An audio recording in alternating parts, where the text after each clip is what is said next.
नमस्कार, मैं उमेश कुमार झा और आप सभी दर्शकों का झारखंड लाइव में स्वागत है। आज की इस वीडियो में झारखंड के एक ऐसे जिले के बारे में बताऊंगा जहां एक समय खाने की रोटी न थी, वहां अब जनजातियों को पंख दिख रहे हैं और अब इससे मोटी कमाई भी कर रहे हैं।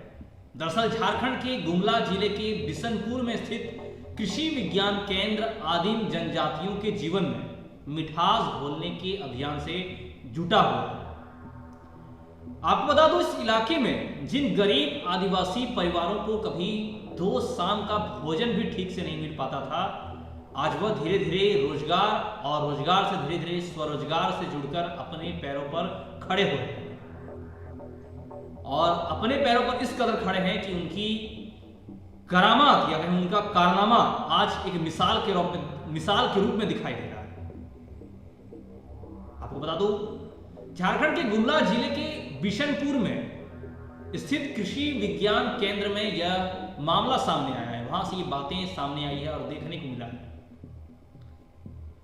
उनके जीवन के स्तर में इस कदर सुधार हो रहा है कि इन परिवारों के बच्चे अच्छे स्कूलों में पढ़ने जा रहे हैं। इतना ही आर्थिक स्थिति में सुधार तथा रोजगार का साधन विकसित होने के इतने अवसर दिख रहे हैं इनमें कि पलायन पर भी रोक लग गई है। यह सब कैसे संभव हो पाया? आपको कृषि विज्ञान केंद्र गुमला स्वयं सेवी संस्था विकास भारती विष्णुपुर की ओर से संचालित है और इसके प्रयास से यह सब सफल हो रहा है या कहीं ये सफल हो रहा है। इस इलाके में जिन गरीब आदिवासी परिवारों को कभी दो शाम तक की भोजन ठीक से नहीं मिलती थी, वो आज अपने बच्चों को अच्छे स्तर पर पढ़ा रहे हैं, स्वरोजगार कर रहे हैं और नई नई चीजें बना रहे हैं, जहां पे महिलाओं को भी रोजगार मिला है। और इन्होंने ऐसा आविष्कार किया गया का ऐसा एक विज्ञान केंद्र में ऐसे डिवाइस बनाया है जो एक उदाहरण के तौर पर, मिसाल के तौर पर है। आदिम जनजाति परिवार से जुड़ी महिलाएं यहां कृषि विकास केंद्र में प्रशिक्षण प्राप्त करके जैविक खाद तैयार कर रही हैं। वहीं बड़ी संख्या में यहां महिलाएं मशरूम का भी उत्पादन कर रही हैं।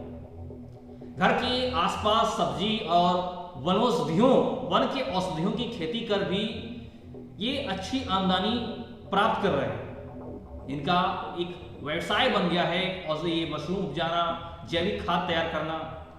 इन सबके बीच आपको बता दो, केंद्र के प्रयास से गुमला जिले के बिशनपुर और घाघरा प्रखंड के कई गांवों में निवास करने वाले आदिम जनजाति परिवारों के जीवन में बड़ा बदलाव आया। 15 जनवरी को अगर तो प्रधानमंत्री नरेंद्र मोदी ने यहाँ के आदिम जनजाति परिवारों से बातचीत की थी।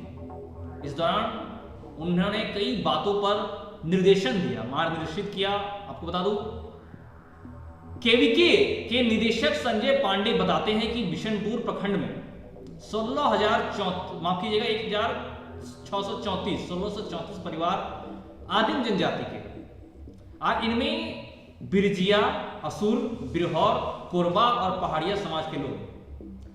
बीते कुछ समय में इनकी स्थिति में काफी परिवर्तन हुआ और केवीके की ओर से उन्नत तकनीक और प्रशिक्षण समेत कई खाद बीज तथा कृषि उपकरण आदि किसानों को उपलब्ध कराए जा रहे हैं। मोटे अनाज की खेती के लिए भी लोग यहाँ पे लगातार प्रेरित किया जा रहा है लोगों को। इसमें रागी, मक्का और ज्वार की खेती प्रमुख है। इसके अलावा सरगुजा की खेती भी कराई जा रही है।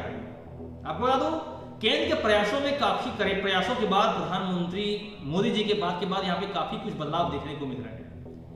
अब तो इन लोगों को ड्रोन से कीटनाशकों के छिड़काव का भी प्रशिक्षण दिया जाता है। जी हाँ, यहाँ पे इतनी तकनीकी दी गई है, लोगों की विकास में सहायता दिया कि वो खेतों में कीटनाशकों को छिड़काव हटाने के लिए, उसको खत्म करने के लिए ड्रोन से कीटनाशक दवाओं का छिड़काव का प्रशिक्षण दिया जा रहा है और कीटनाशक दवाओं का छिड़काव ड्रोन के जरिए कर रहे हैं। ग्रामीणों के पास जमीन की उपलब्धता कम है, लेकिन इसलिए उनके पास जज्बा है, या कहें कम है लेकिन जज्बा है कुछ करने का। इसलिए उनकी आमदनी बढ़ाने के लिए इस बात पर भी ध्यान दिया जाता है कि किसानों को कम क्षेत्र में ही ज्यादा उत्पादन प्राप्त हो सके। लोगों के घरों के आसपास आम, पपीता, अनार, नाशपाती आदि फलों के भी पेड़ लगे गए हैं। ये कई सारों के पेड़ों के फल लगवाए गए हैं, जिससे भी उनकी आमदनी होती है। ग्रामीणों को बता दूं, ग्रामीणों को इसके अलावा मुर्गी, बतख, बकरी और मछली पालन के लिए भी प्रशिक्षण व साधन उपलब्ध कराकर उनकी आर्थिक स्थिति सुधारी जा रही है। इन आदिम जनजातियों को कई तरह का प्रशिक्षण दिया जा रहा है केंद्र के द्वारा, और जिसकी मदद से वो अच्छी पर उपजाऊ चीजें या रोजगार या स्वरोजगार पैदा करने में सक्षम दिखाई दे रहे हैं। मटर की खेती से भी लोगों को अच्छी आय हो रही है। इस संदर्भ में संजय पांडे बताते हैं कि लोगों में स्वावलंबी बनाने की ललक धीरे धीरे बढ़ रही है, जिसका नतीजा वहां के क्षेत्रों में लोगों में, उनके कामों में, खेतों में और तकनीकी में दिखता है। आज की इस वीडियो में फिलहाल इतना ही। आगे आपसे फिर मिलेंगे कुछ नई और अच्छी खबरों के साथ। हमारे साथ अंत तक रहने के लिए धन्यवाद। जय हिंद, जय भारत।